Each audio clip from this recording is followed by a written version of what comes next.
If you've heard about intermittent fasting or heard about various other factors, you've probably realized that the importance of sex hormones in our body is increasing because we keep covering new aspects of the benefits of maintaining high sex hormone levels over time.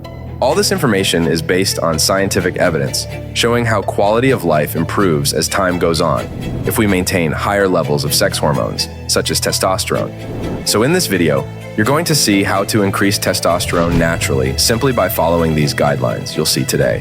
The first thing you need to understand with any hormone and with any endogenous production process, meaning production that occurs in our body, not with nutrients like vitamins or minerals that must be consumed externally, is that hormones have 3 steps to follow for their proper production. You need the raw material on one hand. You need a production factory that is in condition for the correct production, and you need there to be no obstacles in the production or distribution of the substance in your body. Let's look at all of these. Firstly, for production, you need a good amount of raw material. The raw material for sex hormones is cholesterol. So one of the things you'll need is to consume a high amount of healthy fats. Healthy fats can be found in a lot of foods such as fish, avocado, raw oils, especially raw olive oil, obviously not heated, nuts, seeds, etc. So these different sources of nutrients, healthy fat sources, will be essential for a good amount of sex hormone production, both in the case of men and in the case of women, because we've already seen that testosterone levels are important to maintain in both sexes. This is not simply a matter of male hormones. It's also important to know that a good testosterone value goes hand in hand with a good growth hormone value, which will also be key for aging without symptoms and without loss of muscle mass. The second factor is having the production factory in condition, in this case, the liver.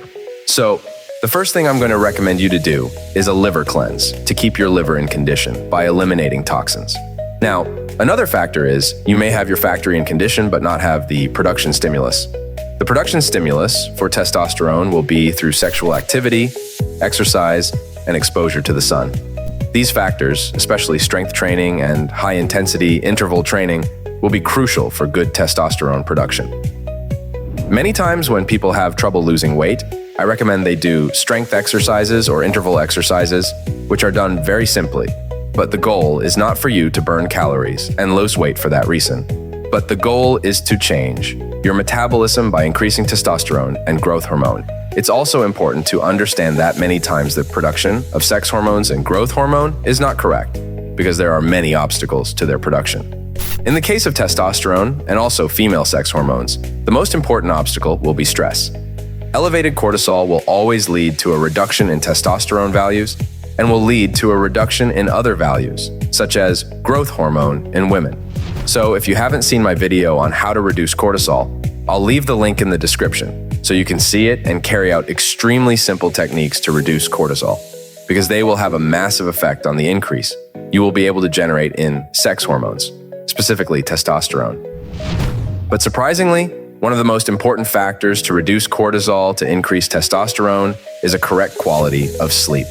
Here it's not so much about the quantity of hours, it's mostly about getting good quality sleep and obtaining good values of vitamin D. Vitamin D is often associated with sun exposure, which is fine. It activates vitamin D, but we need the precursor, in this case, cholesterol, to activate it in the presence of the sun. So if I am exposed to the sun but have a deficiency of vitamin D, you'll notice it's not enough to activate.